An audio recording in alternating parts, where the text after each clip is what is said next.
The Dyatlov Pass Incident. This sounds impossible, but it really happened. 9 trained hikers fled into deadly freezing darkness because whatever was inside their tent felt more dangerous than the cold. In January 1959, a group of young Soviet hikers set out into the remote Ural Mountains. Their goal was ambitious, but well within their abilities. At the center of it all was Igor Dyatlov, calm, experienced, and trusted, someone others relied on in extreme conditions. Every member of the group was trained in winter survival and long expeditions. They had done trips like this before and succeeded. They began their trek across deep snow and dense forest. The air was already bitter, but spirits were high. As days passed, the conditions worsened. Strong winds and low visibility slowed their progress. One hiker, feeling ill, made the decision to return early. It would unknowingly save his life. The remaining 9 pressed forward into increasingly harsh terrain. Ahead lay a place known as Cholat Mountain of the Dead. On February 1st, they chose to camp on an exposed slope. Safer forest shelter was nearby, but they didn't take it. Darkness came quickly, swallowing the mountain.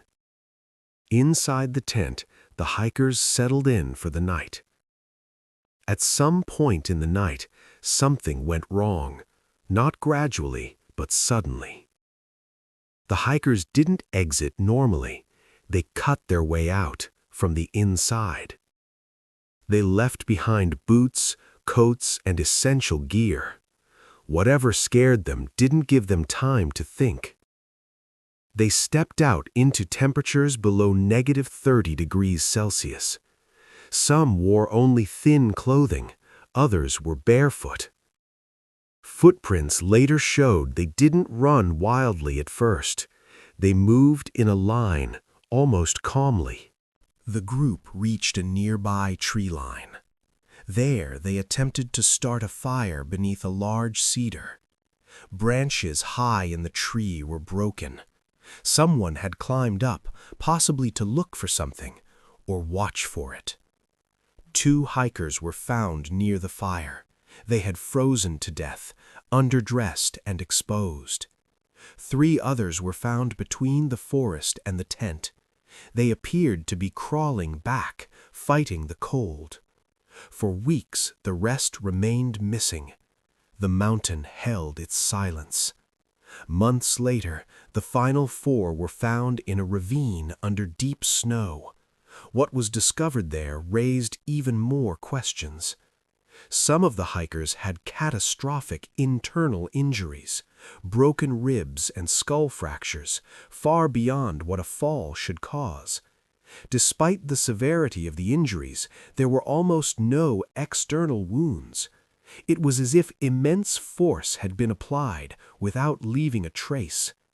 One victim, Lyudmila Dubinina, was missing her tongue. Other soft tissue injuries added to the mystery. Some clothing showed unusual levels of radiation. No clear source was ever identified.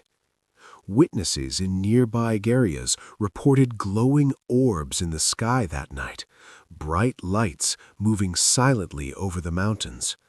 There were no signs of another group, no evidence of a struggle or attack. The tent was still partially standing, slashed open from the inside, its contents left behind.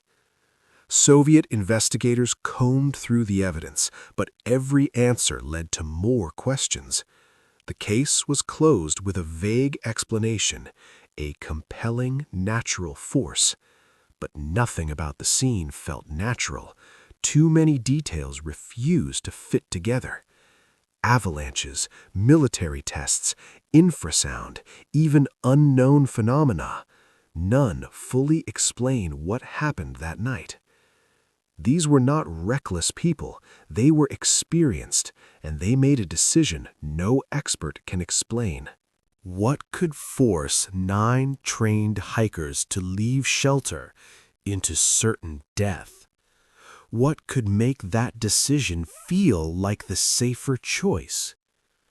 The Dyatlov Pass Incident remains unsolved to this day, and whatever they ran from was never found.